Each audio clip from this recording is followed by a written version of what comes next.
Alhamdulillah wassalatu wassalamu ala Rasulillah wa ala alihi wa sahbihi wa mawalah wa ashhadu an la ilaha illallah wahdahu la syarikalah wa ashhadu anna Muhammadan abduhu wa rasuluh sallallahu alaihi wa ala alihi wa sahbihi wa man tabi'ahum bi ihsanin ila yaumiddin. Alhamdulillah, puji syukur kita haturkan kehadirat Allah di kesempatan sore ini di Masjid Islamic Center Baitul Muhsinin. Kita dipertemukan oleh Allah dalam rangka kajian tahunan. Karena saya ngisi di sini setahun sekali ya. Ramadan pas akhir saja. Walhamdulillah. Dan insyaallah sebagaimana yang diumumkan, kita akan mengangkat tema amalan pamungkas di penghujung Ramadan. Kita sudah berada di hari yang keberapa ini, Pak? Ke-20. Berarti nanti malam adalah malam 21. Semoga Allah Subhanahu wa taala memberikan kita kemudahan untuk bisa melakukan aneka aktivitas ibadah di bagian penghujung. Kajian ini temanya berulang. Tahun kemarin sudah, dan tahun ini temanya kurang lebih sama. Tapi saya yakin Bapak Ibu sudah lupa yang dulu ya. Makanya saya tetap berani untuk menyampaikan. Anda tidak akan berkomentar wes tahu. Karena yang sudah disampaikan kemarin Anda sudah lupa. Berkaitan dengan bagian ujung di setiap waktu ibadah, bagian ujungnya lebih istimewa dibandingkan dengan bagian awal. Saya ulang, di setiap waktu ibadah bagian ujungnya lebih istimewa dibandingkan bagian awal. Dan itu jadi kaidah dalam waktu-waktu ibadah yang Allah sediakan bagi hamba. Kita tahu waktu malam termasuk di antara waktu ibadah. Allah Subhanahu wa taala mengatakan, "Inna nasyi'atal laili hiya asyaddu wat'aun wa aqwamu qila." Sesungguhnya di waktu malam asyaddu wat'an, itu memberikan pengaruh yang lebih kuat. Wa aqwamu qila, dan lebih lurus ucapannya. Sehingga orang ketika waktu malam itu dalam kondisi tidak ngantuk, dia bisa merenung lebih maksimal dibandingkan dengan waktu siang. Karena itu bagi para ulama, gelapnya malam adalah kesempatan untuk bisa mendapatkan cahaya ilmu. Imam Asy-Syafi'i rahimahullah, beliau dalam waktu semalam ngelilir berkali-kali, terbangun berkali-kali. Ya seperti ketika Anda punya bayi yang baru saja lahir. Bayi yang di usia belum genap 1 bulan, itu kan gampang apa? Nangis ketika waktu malam. Sehingga membuat ibunya kadang ngantuk di waktu pagi, membuat bapaknya capek karena harus ngerawat bayi yang baru lahir. Kita merasa kesel ketika tidur gak bisa tenang gara-gara harus sering ngelilir. Bagi para ulama, ngelilir di waktu malam itu hal yang biasa. Imam Bukhari 16 kali rata-rata semalam beliau terbangun, kemudian nulis, lalu tidur lagi, terbangun lagi, nulis lagi, tidur lagi, sampai kurang lebih 16 kali, 17 kali. Dan mereka enggak komplain ya. Dalam posisi ketika Imam Syafi'i terbangun, beliau nyalakan lampu, lalu beliau nulis, kemudian beliau istirahat lagi, beliau matikan lampu, istirahat lagi. Berkali-kali seperti itu,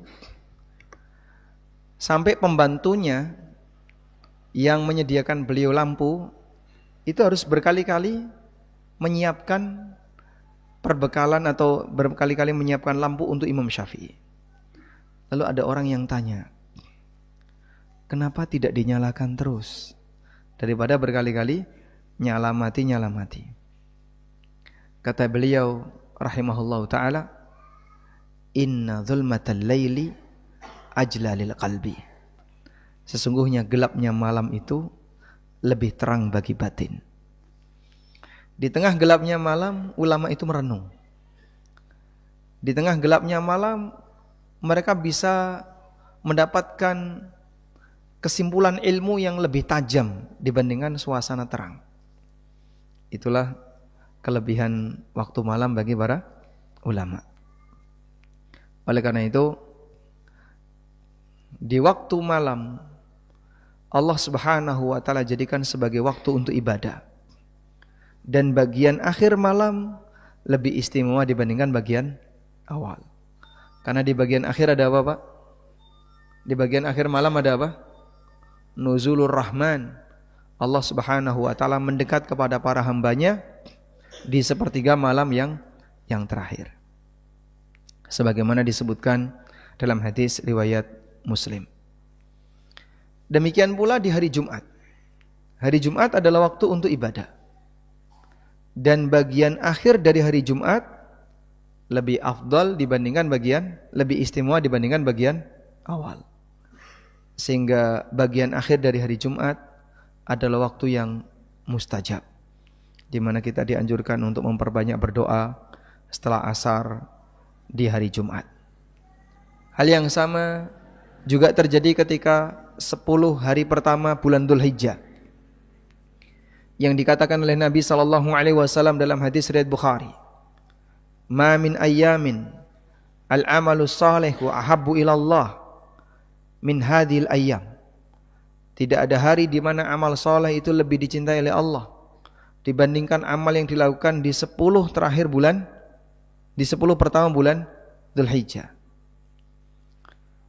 Dan dari 10 pertama bulan Dzulhijjah itu puncaknya ada di mana? Tanggal 9 dan 10. Hari Arafah dan hari Adha.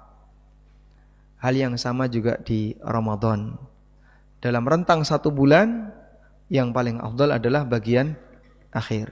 Di 10 terakhir bulan Ramadan, Allah Subhanahu wa taala jadikan di waktu itu sebagai malam, sebagai hari yang paling istimewa, karena di sana ada Lailatul Qadar yang khairum min alfi syahr. Karena itulah perjuangan kita dalam beramal yang menentukan adalah, dan Nabi SAW telah memberikan isyarat dalam hadis beliau, innamal a'malu bil khawatim. Sesungguhnya amal itu ditentukan oleh ujungnya. Kalau ujungnya maksimal, maka bagian depannya dianggap baik dan sebaliknya. Dalam perlombaan, yang menang itu ditentukan oleh apa, Pak? Siapa yang juara di bagian ujung. Maka yang penting itu bukan kuatnya, tapi yang lebih penting adalah ketahanannya. Sehingga bedakan antara kekuatan dengan ketahanan. Ada kuat, tapi nggak tahan lama. Sehingga di bagian ujung dia nggak bisa menyelesaikan. Semangat di awal, tapi bagian ujungnya dia nggak bisa menyelesaikan. Yang lebih bagus adalah punya nilai ketahanan. Sehingga kita diajarkan, jadilah muslim yang punya nilai ketahanan. Dan orang yang punya nilai ketahanan itu, dia bisa istiqomah sampai bagian ujung. Karena itulah kita diperintahkan untuk selalu istiqomah. Dan itu menunjukkan bahwasanya kita diajarkan untuk jadi muslim yang punya nilai ketahanan. Ibarat orang ketika lomba lari maraton. Baik. Antara yang lari kenceng dengan yang punya ketahanan berlari, pemenangnya yang mana? Yang punya ketahanan. Ada yang dia larinya kenceng, tapi jaraknya pendek. Hanya bisa sekian ratus meter sudah. Habis itu ngos-ngosan, udah gak sanggup melanjutkan. Ada yang larinya stabil, tapi dia bertahan stabil. Mungkin di awal dia ketinggalan, di awal. Tapi karena stabil ini dia bisa lebih bertahan, dia bisa menyelesaikan sampai ujung. Dan seperti itulah cara dalam beramal. Sampai Nabi SAW mengatakan dalam hadis yang sahih, wa inna habbal a'mali ilallah adwamuha wa inqalla. Amal yang paling dicintai oleh Allah adalah amal yang paling dawam. Yang paling dawam maksudnya apa? Yang paling rutin, yang ajek, yang terus dikerjakan. Wa in qalla, meskipun sedikit. Ngegas tapi cuman sebentar, hanya bisa jarak pendek. Itu mungkin bisa dilakukan oleh banyak orang. Tapi kalau ajek dan ketahanannya lama, seperti itulah amal yang diinginkan dalam syariat kita. Baik. Ada satu diskusi sederhana ya. Terjadi di antara para asatidzah. Waktu itu ada Ustadz Arifin Badri, ada Ustadz Syafiq, dan beberapa ustadz yang lain. Membandingkan antara binatang satu dengan binatang yang lain. Ada binatang yang dia makan daging, Pak. Binatang yang makan daging itu rata-rata punya kekuatan lebih. Seperti ya harimau, singa dan seterusnya. Tapi dia nggak bisa jarak jauh. Citah itu bisa lari kenceng, cuman jarak dekat. Ada binatang pemakan rumput, tapi dia bisa jalan jauh seperti onta, seperti kuda. Udah? Maka manusia yang mana? Omnivora atau herbivora yang lebih kuat? Karena waktu itu bicara masalah makanan ya. Senang sayur atau senang daging? Untuk orang yang lebih kuat. Kalau senang sayur, ketahanannya lama. Awet muda. Ramati-mati. Kalau senang daging, mungkin dia kuat di awal. Tapi dia tidak tahan lama. Katanya begitu. Wallahu a'lam. Intinya ada kekuatan, ada ketahanan. Tapi kita diajarkan jadilah muslim yang punya ketahanan dibandingkan sebatas punya kekuatan. Baik. Dalam ibadah juga seperti itu. Yang punya ketahanan itulah yang berhasil. Maka kita diperintahkan oleh Allah untuk beribadah sampai kapan? Sampai mati. Wa'bud rabbaka hatta ya'tiyakal yakin. Beribadalah kepada Rabbmu sampai datang kepadamu kematian. Karena kita disyariatkan untuk beribadah sampai mati.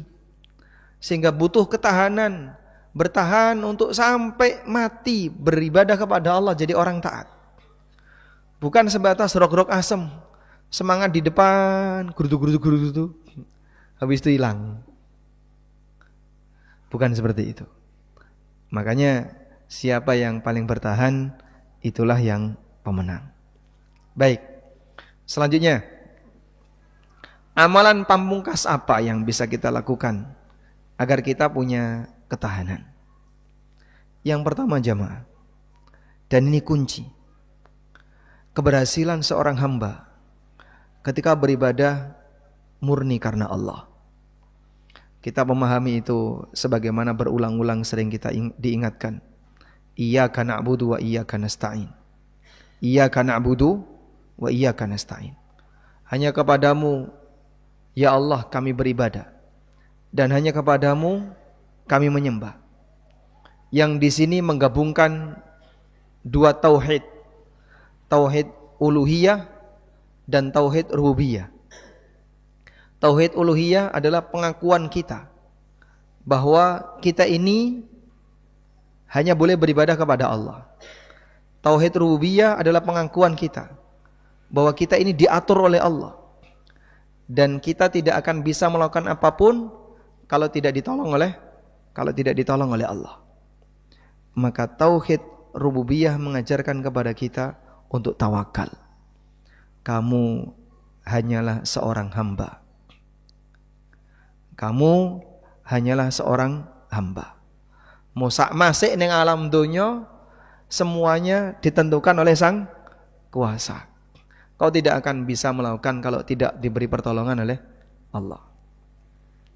Karena itu, ketika seorang hamba ingin sukses, kata kunci yang pertama yang harus dia miliki adalah punya ketergantungan kepada Allah. Punya ketergantungan kepada Allah. Maksudnya gimana, Pak? Dia merasa saya sangat butuh pertolongan Allah untuk bisa berhasil dalam melakukan tugas ini.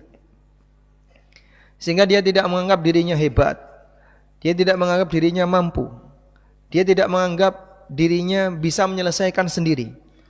Sebaliknya dia merasa, saya enggak sanggup kalau bukan karena ditolong oleh Allah. Di saat itulah dia berbuat taat sambil merasa fakir di hadapan Allah. Dia beribadah dan dalam hatinya dia merasa dia fakir di hadapan Allah.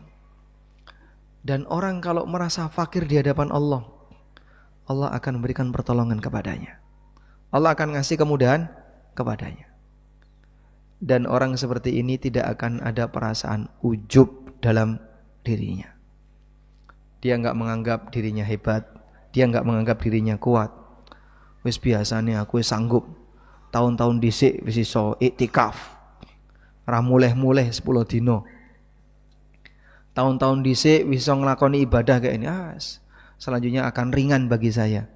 Siapa yang jamin Anda akan berhasil? Karena tidak ada yang tahu bagaimana kondisi kita ketika kita beribadah kepada Allah. Sebab tidak ada satupun makhluk yang bisa menjamin dirinya berhasil. Karena itu jamaah, di surat Al-Fatihah ada satu kesimpulan yang disampaikan oleh Syekhul Islam. Beliau mengatakan seperti ini. Iyyaka na'budu, ini akan menghalangi orang untuk berbuat riya. Karena pada saat dia beribadah, harapan dia cuma satu, Allah. Sehingga dia tidak akan riya kepada yang lain. Saya mau cari pujian dari siapa? Enggak penting bagi saya. Harapan saya cuma satu, iyyaka na'budu, hanya kepadamu ya Allah aku beribadah. Wa iyyaka nasta'in, menghalangi orang untuk ujub.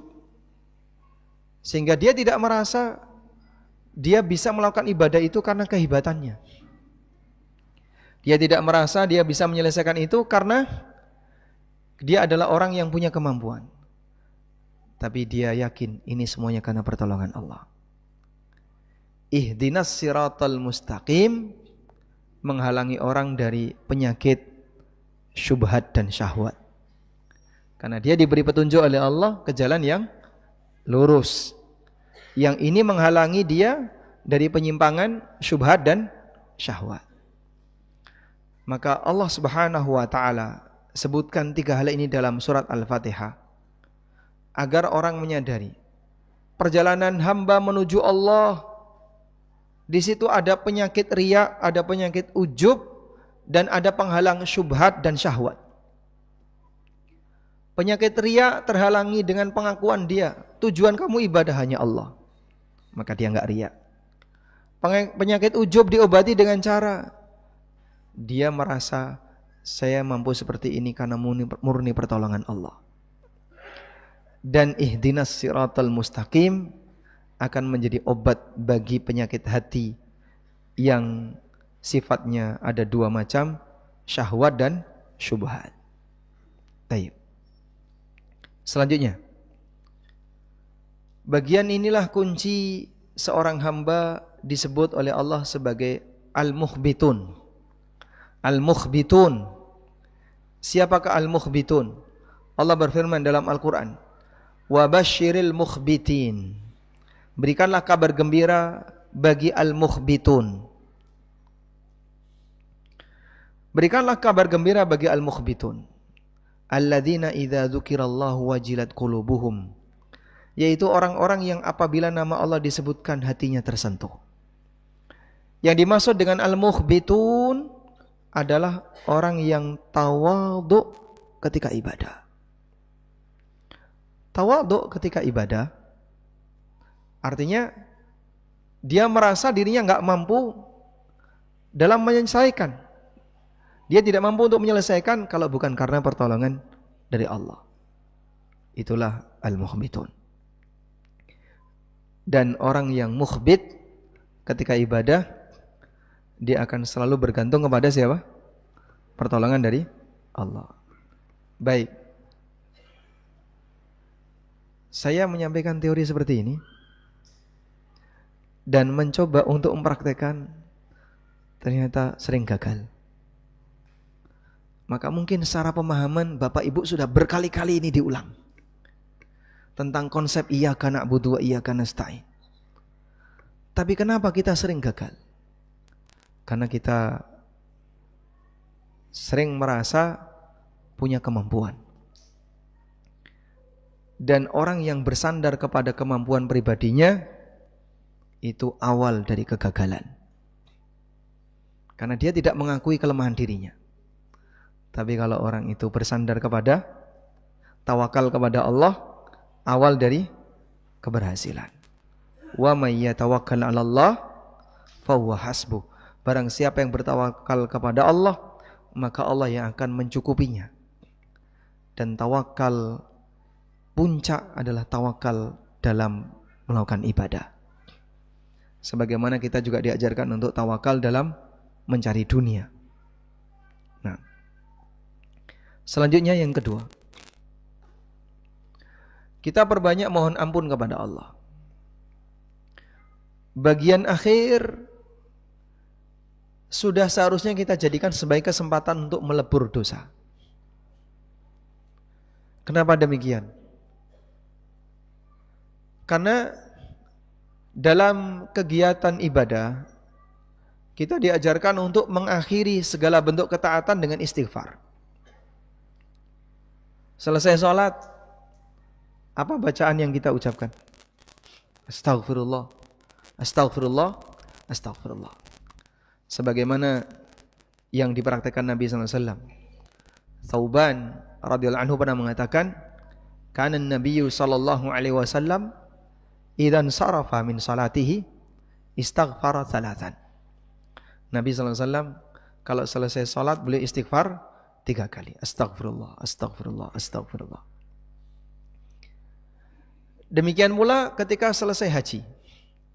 Allah Subhanahu wa taala berfirman, "Tsumma afidu min haitsu afadhan nas wastaghfirullah."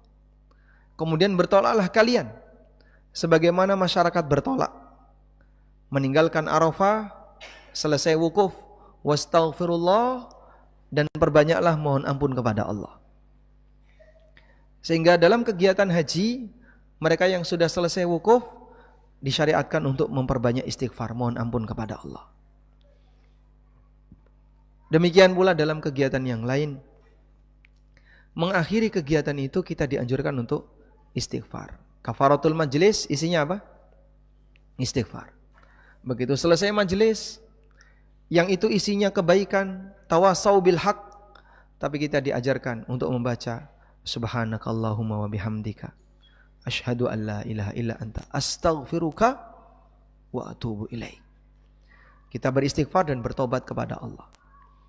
Sehingga dalam banyak kegiatan-kegiatan ketaatan kita disyariatkan untuk mengakhirinya dengan istighfar. Maka mari kita akhiri ujung Ramadan dengan istighfar. Dan permohonan ampunan yang diajarkan Nabi SAW kepada Aisyah radhiyallahu anha.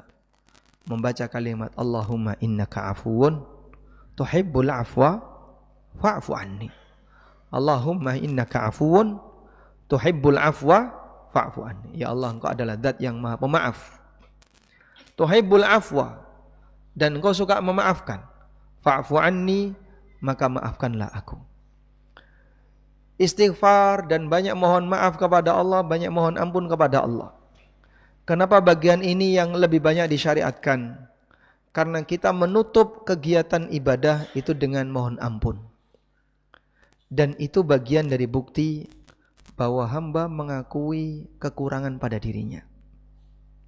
Aku banyak salah, banyak kekurangan dalam ketaatan yang aku kerjakan. Maka aku mohon ampun kepadamu ya Allah. Ibadahku banyak yang kurang, ketaatanku banyak yang kurang, karena itu ampunilah aku. Di saat itulah kita disyaratkan untuk memperbanyak istighfar. Maka perbanyaklah membaca astaghfirullah. Perbanyak untuk bertobat kepada Allah di bagian akhir dari Ramadan. Salah satu di antara target kita adalah hadis berikut. Hadis riwayat Ahmad, di mana Nabi SAW pernah turun dari mimbar Lalu beliau mengucapkan amin, amin, amin. Kemudian para sahabat bertanya, Anda mengucapkan amin padahal Anda tidak berdoa. Ada apa ya Rasulullah? Lalu Nabi SAW menyebutkan, Jibril berdoa di sampingku. Dengan 3 doa. Salah satu doanya gimana Pak? Raghma'an furajulin dakhala alaihi Ramadan thumman salakha minhu walam yughfarlah. Celakalah orang yang dia ketemu bulan Ramadan, sampai Ramadan selesai tapi dia belum diampuni. Lalu diaminkan oleh Nabi SAW. Amin. Mudah-mudahan kita tidak termasuk bagian yang ini Pak. Didoakan kecelakaan oleh Jibril, diaminkan oleh Nabi SAW, oleh makhluk yang mulia, dan salah satunya adalah sudah diberi kesempatan ketemu Ramadan, tapi keluar Ramadan dosanya belum hilang. Padahal Ramadan adalah kesempatan untuk ngelebur dosa, cuman masih banyak orang yang selesai Ramadan ternyata Ramadannya tidak berfungsi melebur dosa. Kenapa Ramadannya tidak bisa berfungsi melebur dosa? Dia masih banyak melakukan maksiat, masih banyak melakukan perbuatan dosa sepanjang ibadah yang dia kerjakan. Maka sangat disayangkan ya, di saat dia sudah punya kesempatan untuk melebur dosanya, namun yang terjadi justru nambah itu dosa. Ada enggak orang yang selama Ramadan dosanya bertambah? Selama Ramadan dosanya malah tambah, itu ada enggak Pak? Hah? Mungkin kita Pak, mungkin saya. Sehingga ketika Ramadan bukannya dosanya berkurang, tapi dosanya malah bertambah. Puasanya tidak diakui karena enggak berkualitas, sehingga enggak bisa untuk menghancurkan dosa. Ditambah maksiatnya bertambah. Ketaatannya tidak bisa mengurangi dosa, maksiatnya menambah catatan dosa. Waliyadzubillah. Oleh karena itu di bagian akhir, ya minimal kalau kita cuma mendapatkan dosa kita diampuni di penghujung Ramadan, itu sudah cukup.